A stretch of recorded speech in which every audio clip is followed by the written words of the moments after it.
ഓം പാർത്ഥായ പ്രതിബോധിതം ഭഗവതാം നാരായണേന സ്വയം വ്യാസേന ഗ്രഥിതാം പുരാണമുനിനാ മധ്യേ മഹാഭാരതം അദ്വൈതാമൃതവർഷിണീം ഭഗവതീം അഷ്ടാദശാധ്യായിനീം അംബ ത്വാമനുസന്തതാമി ഭഗവദ്ഗീതേ ഭവദ്വേഷിണീ. ഹരി ഓം. മക്കളെ, നമ്മൾ കഴിഞ്ഞ ക്ലാസ്സിൽ ക്ഷേത്രജ്ഞ യോഗം എന്ന 13-ാം അധ്യായമാണ് ശ്രദ്ധിച്ചത്. അവിടെ നമ്മൾ ക്ഷേത്രം എന്നാൽ ശരീരമാണെന്നും ക്ഷേത്രജ്ഞൻ ശരീരത്തെ അറിയുന്നവൻ, ക്ഷേത്രത്തിൽ കുടികൊള്ളുന്നവൻ, അഥവാ ക്ഷേത്രത്തിന് ചൈതന്യം കൊടുക്കുന്നവൻ, ശരീരത്തിന് ചൈതന്യം കൊടുക്കുന്നവൻ, അവനാണ് ക്ഷേത്രജ്ഞൻ. അങ്ങനെ നമ്മൾ ക്ഷേത്രത്തെയും ക്ഷേത്രജ്ഞനെക്കുറിച്ച് മനസ്സിലാക്കി. ഇങ്ങനെ എന്താണ് ക്ഷേത്രം എന്ന് വീണ്ടും പറഞ്ഞു തരുന്നുണ്ട് അവിടെ. ആ ക്ഷേത്രം എന്തുകൊണ്ടാണ് ഉണ്ടാക്കിയിരിക്കുന്നത്, ക്ഷേത്രത്തിൻ്റെ ഗുണങ്ങൾ എന്തൊക്കെയായിരിക്കണം, അതെല്ലാം നമ്മൾ കണ്ടു. അപ്പോൾ അത് തന്നെയാണ് ക്ഷേത്രത്തിനെയും ക്ഷേത്രജ്ഞനെയും നല്ല പോലെ അറിയുന്നതാണ് ജ്ഞാനം എന്നാണ് അവിടെ ഭഗവാൻ അർജുനോട് പറയുന്നത്. പക്ഷേ അർജുനോട് പറഞ്ഞത് ഇങ്ങനെ പറഞ്ഞതുകൊണ്ട് മാത്രം കൃഷ്ണന് തൃപ്തി വന്നില്ല.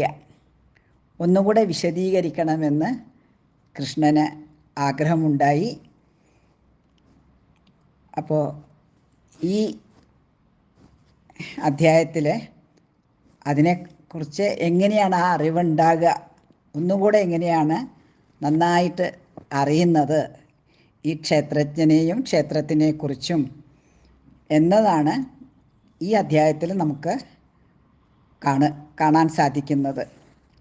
ഈ അധ്യായത്തിൻ്റെ പേര് ഗുണത്രയ വിഭാഗ യോഗം എന്നാണ്. ഗുണത്രയം എന്ന് പറഞ്ഞാൽ 3 ഗുണം, ത്രയം എന്ന് പറഞ്ഞാൽ 3 കൂടിയതിനുള്ളതിനാണ് ത്രയം. 3 ഗുണങ്ങളോട് കൂടിയ 3 വിഭജിച്ച് കാണിച്ച് തരുന്ന അധ്യായമാണിത്. അതാണ് വിഭാഗം, വിഭജിച്ച് കാണിച്ചു തരുന്നത്. അപ്പം ഗുണത്രയ വിഭാഗം. അപ്പം ക്ഷേത്രത്തെ ശരിയായി മനസ്സിലാക്കണമെങ്കിൽ നമ്മൾ ഈ 3 ഗുണങ്ങളെ അറിയണം. അപ്പം 3 ഗുണങ്ങൾ, അപ്പം എന്താണ് ഈ 3 ഗുണങ്ങൾ? അപ്പം ആദ്യം ഇവിടെ ഗുണം എന്ന് പറഞ്ഞാൽ എന്താണ്? നമ്മൾ മലയാളത്തിലെ ഗുണം എന്ന് പറയുന്ന അർത്ഥമല്ല സംസ്കൃതത്തിൽ ഗുണം എന്ന് പറയുന്നതിന്. സംസ്കൃതത്തിന് ഗുണം എന്ന് പറഞ്ഞാൽ കയറ് എന്നാണ് അർത്ഥം. കയറ് നമ്മൾ എന്തിനാണ് ഉപയോഗിക്കുന്നത്? കെട്ടാൻ വേണ്ടി. എന്നാൽ കെട്ടിയിട്ട സ്ഥിതിയിലിരിക്കാൻ ആരെങ്കിലും ആഗ്രഹിക്കുമോ? തീർച്ചയായും ഇല്ല. എന്താ കാരണം? കെട്ടിയിട്ട് കഴിഞ്ഞാൽ നമുക്ക് സ്വാതന്ത്ര്യം പോകും. എന്താണ് സ്വാതന്ത്ര്യം? നമ്മളെ ഒന്നിനാലും തളച്ച് കെട്ടാതെ, അതായത് നമ്മൾ സ്വതന്ത്രമായിരിക്കണം. ആ സ്വാതന്ത്ര്യത്തിലായിരിക്കും നമുക്കെപ്പോഴും സുഖം. എപ്പോഴാണ്? നമ്മൾ വളരെ സ്വതന്ത്രമായിരിക്കുമ്പോൾ, യാതൊന്നും നമ്മളെ അലട്ടാതിരിക്കുന്ന സ്ഥിതി. ഈ അലട്ടുന്നതൊക്കെ നമ്മളെ കെട്ടിയിടുന്ന കയറുകളാണ്. അതാണ് നിങ്ങൾ മനസ്സിലാക്കേണ്ടത്. അപ്പോൾ ആ സുഖം, ആ പരമസുഖം നമുക്ക് എവിടെയാണ് കിട്ടുക? ആ പരമസുഖം കിട്ടണമെങ്കിൽ പരമസുഖം ഏതിലാണ് ഉള്ളത്? ഭഗവാനിൽ. അപ്പോൾ ആ ഭഗവാനിലാണ് പരമസുഖം. അപ്പോൾ ആ ഭഗവാനായി തന്നെ ഞാൻ തീരും ഈ പരമസുഖം ഉണ്ടെങ്കിൽ, ഈ കെട്ടുകളൊന്നുമില്ലെങ്കിൽ. അതാണ് നമ്മളിവിടെ മനസ്സിലാക്കാൻ പോകുന്നത്. ഇപ്പം എന്താണ് നമ്മുടെ ശരീരത്തിന്? ഇപ്പം നമ്മളെ പല കെട്ടുകളും ഉണ്ട് നമുക്ക്. ഈ 3 കയറുകൊണ്ടാണ് ഇവിടെ കെട്ടിയിരിക്കുന്നത്. 3 കയറ്, 3 ഗുണങ്ങൾ. അതിലാദ്യത്തേതാണ് സത്വഗുണം, രണ്ടാമത്തത് രജോ ഗുണം, മൂന്നാമത്തത് തമോ ഗുണം. അപ്പം എന്താണ് സത്വഗുണം?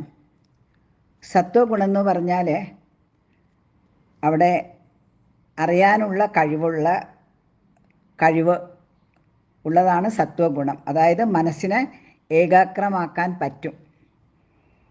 പക്ഷേ അങ്ങനെ ആയ ആളും എങ്ങനെയാണ് കെട്ടിയിടുന്നതെന്ന് നിങ്ങൾ വിചാരിക്കുന്നുണ്ടാകും. അവിടെ ഈ സത്വഗുണം കൊണ്ടുള്ള കെട്ട് വളരെ എന്താ പറയുക, നേരിയ കെട്ടായിരിക്കും, നേരിയ നൂല് കൊണ്ടുള്ള കെട്ടായിരിക്കും. നേരിയ നൂല് കൊണ്ട് കെട്ടിയ എന്താ ഗുണം? നമുക്ക് വേഗം പൊട്ടിക്കാം. അപ്പോൾ അതെങ്ങനെയാണ് മനസ്സിലാക്കേണ്ടത്? ഇവിടെ ഈ സത്വഗുണം എന്നുള്ള ആൾക്ക് നല്ലപോലെ മനസ്സിനെ കോൺസെൻട്രേറ്റ് ചെയ്യാൻ കഴിയും. അങ്ങനെ മനസ്സിൽ ഏകാഗ്രത വരുമ്പം കൂടുതൽ ഭഗവാനെ പറ്റി അറിയാൻ പറ്റും.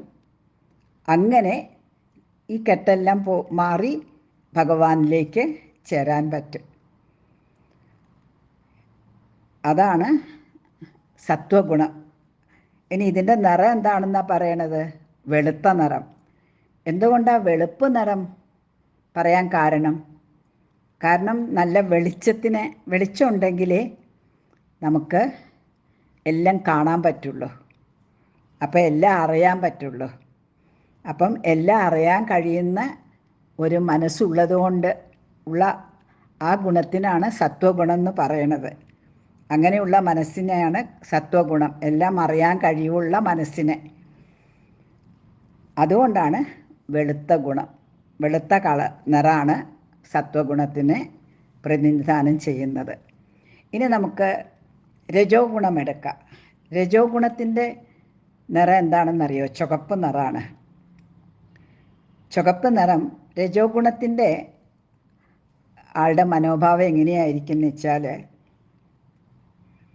പിന്നെയും എനിക്ക് പലതും വേണം എന്നുള്ള ആഗ്രഹം.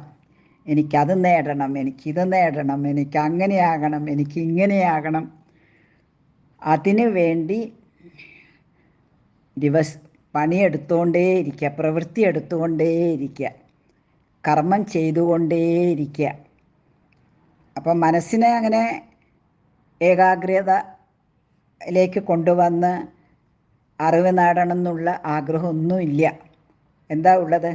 വീണ്ടും പണിയെടുത്ത് എനിക്ക് ഇനിയും കുറേ നേടാനുണ്ട് എന്നുള്ള ആഗ്രഹത്തോടു കൂടെ ഉള്ള ആഗ്രഹം വെച്ചുകൊണ്ടുള്ളൊരു മനോഭാവത്തെയാണ് രജോ ഗുണം എന്ന് പറയുന്നത്. അപ്പം രജോ ഗുണത്തിന് കെട്ടെന്ത് എങ്ങനത്തെ കെട്ടായിരിക്കും?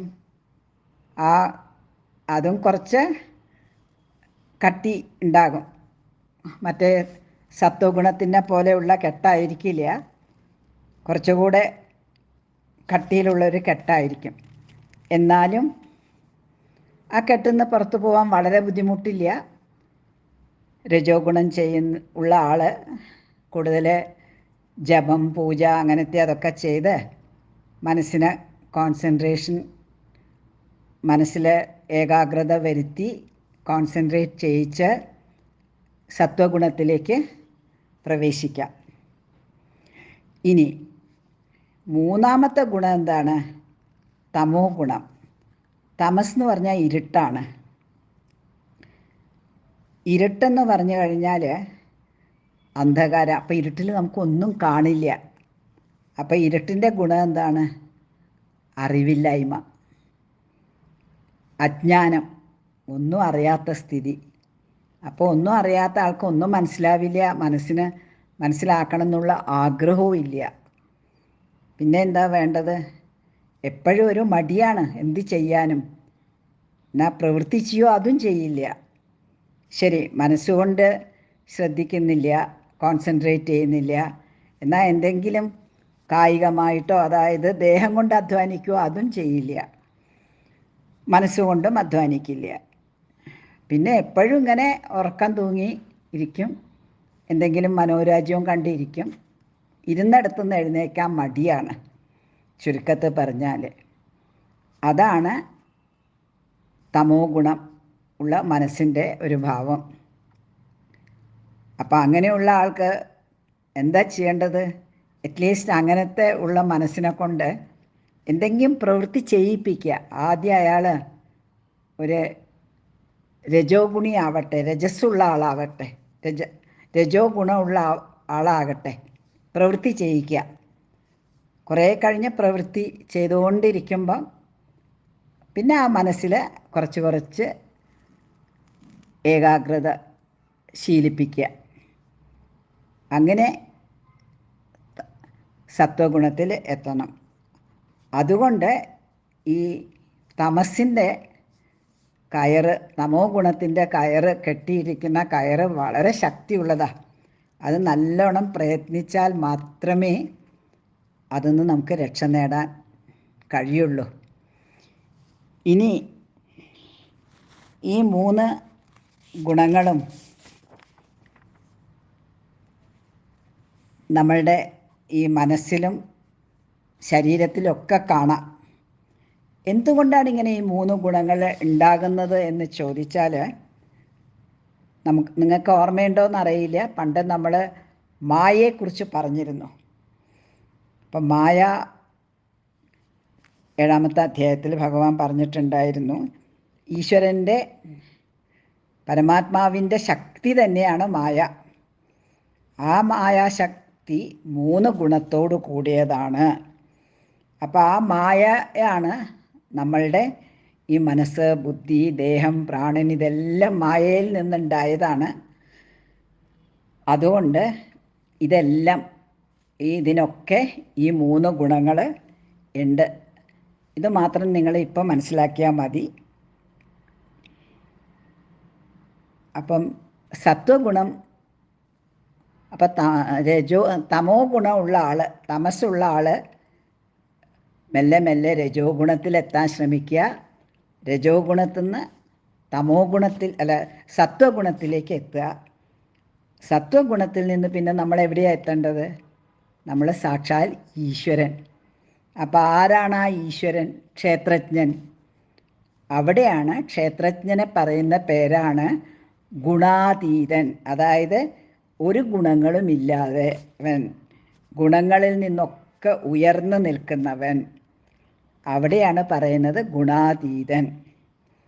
അപ്പം ഈശ്വരനെ പറ്റി പറയുമ്പോൾ നമ്മൾ പലപ്പോഴും പാട്ടിലൊക്കെ കേട്ടിട്ടുണ്ട്, നിർഗുണ ഈശ്വരൻ. ഈശ്വരൻ നിർഗുണനാണ്, ഗുണമൊന്നും ഇല്ലാത്ത ആളാണ്. അപ്പം നിങ്ങൾ മനസ്സിലാക്കേണ്ടത് ഈ 3 ഗുണങ്ങളും കടന്ന് അതിൽ മേലെയുള്ള ആളാണ് എന്നാണ് മനസ്സിലാക്കേണ്ടത്. പിന്നെ അപ്പോൾ ഈ ഗുണാതീതനായ ഒരു ജ്ഞാനിയെ എങ്ങനെയാണ് തിരിച്ചറിയുക? അതാണ് അർജുനൻ്റെ സംശയം. അർജുനൻ ഇതുപോലൊരു സംശയം ഉണ്ടായിട്ടുണ്ട് 2-ാമത്തെ അധ്യായത്തിൽ. അവിടെ അർജുനൻ ചോദിക്കും, കൃഷ്ണൻ ഈ നല്ലപോലെ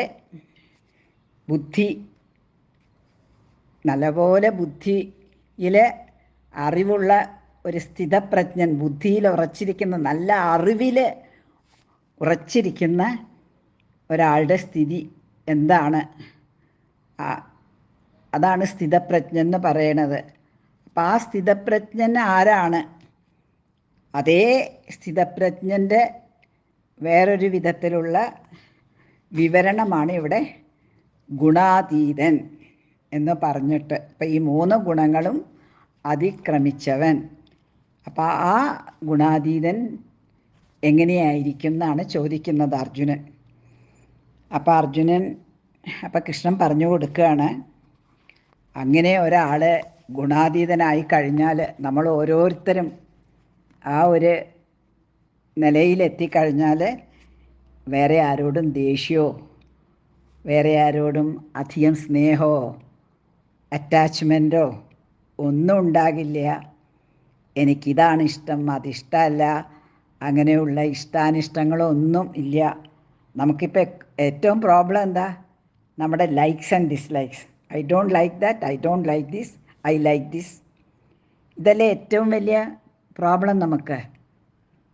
അപ്പോൾ അതെല്ലാം ഒരേപോലെ കാണാൻ പറ്റും. പിന്നെ പറയാണ്, ഭംഗിയായിട്ട് പറഞ്ഞു തരാൻ വേണ്ടി ഒരു ഉദാഹരണം കാണിക്കുകയാണ്.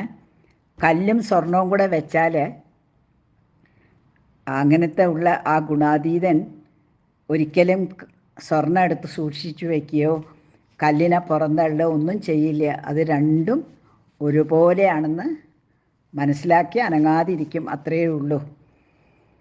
പിന്നെ ആ ഗുണാതീതനെ, അങ്ങനത്തെ ആളെ എത്ര പ്രശംസിച്ചാലും അയാൾ മേലോട്ട് പോവില്ല, എത്ര നിന്ദിച്ചാലും, അതായത് അയാളെ താഴ്ത്തി പറഞ്ഞാലും അയാൾ താഴോട്ടും പോവില്ല. അങ്ങനെ എന്തൊന്ന് ചെയ്താലും യാതൊന്നും അയാളെ ബാധിക്കില്ല. അപ്പം അങ്ങനെ ഒരാളുണ്ടെങ്കിൽ അങ്ങനെ ജീവിക്കാൻ നമുക്കൊക്കെ പറ്റിയ എന്തായിരിക്കും സുഖമല്ലേ. അപ്പം അങ്ങനെ ഗുണാതീതനായി നമ്മൾ തീരാൻ ശ്രമിക്കുമ്പോഴാണ് നമ്മൾ ഈശ്വരൻ തന്നെയായിട്ട് മാറുന്നത്.